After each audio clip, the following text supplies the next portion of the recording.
naging mecha lang naman talaga, no? Ever since is yung babae talaga. Kasi, yes, oo. Lalong lumaki, kung hindi naman niya ako paniniwalaan, wala naman akong magagawa eh. Basta ang alam ko, sabi ko nga, dahil sa konsensya rin namin ng asawa ko, na wala kaming ninakaw, wala kaming ginalaw na pera niya. Siguro meron portion na hindi man lang sabihin mong aaray yung bulsa niya. Ina ng gold medalist na si Carlos Yulo, nagsalita na sa pinagmulan ng kanilang samaan ng loob. Girlfriend ni Carlos, may makahulugang mensahe sa nanay ng Olympian. Matapos ang tagumpay ni Carlos Yulo, napansin ng mga netizens ang kawalan ng mga post ng pagdiriwang mula sa kanyang inang si Angelica.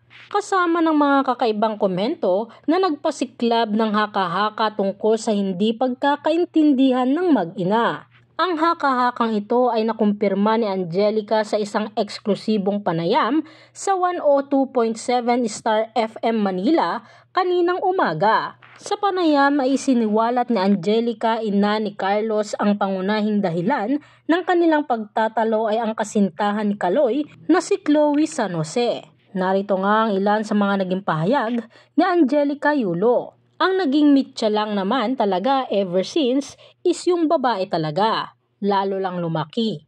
Nagkaroon kasi ng training camp si Kaloy, ang sabi sa akin ng coach niya, "Tita, alam mo na ba ang nangyari?" Wala kaming ideya.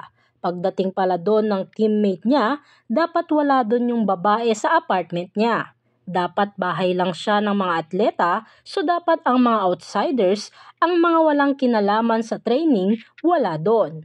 Tinanggap ni Kaloy yung dalawang bata.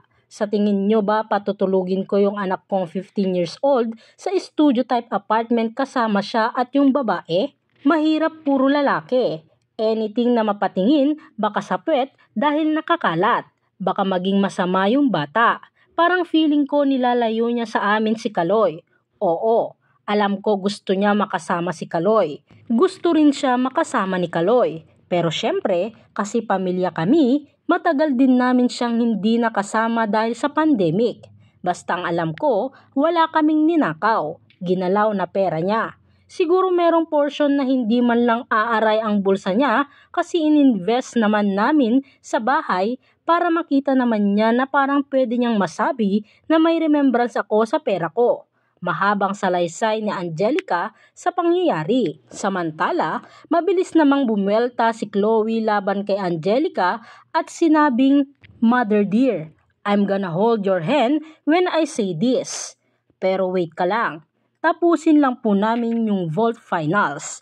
Paki-on na your comment section po ha, di yung nagde-delete ka pa. Plus off comsec, Japan pa din talaga. Lakas. Buti, malakas din naman si Carlos Edriel Yulo. God is with him. Buong pahayag ni Chloe sa ina ni Kaloy.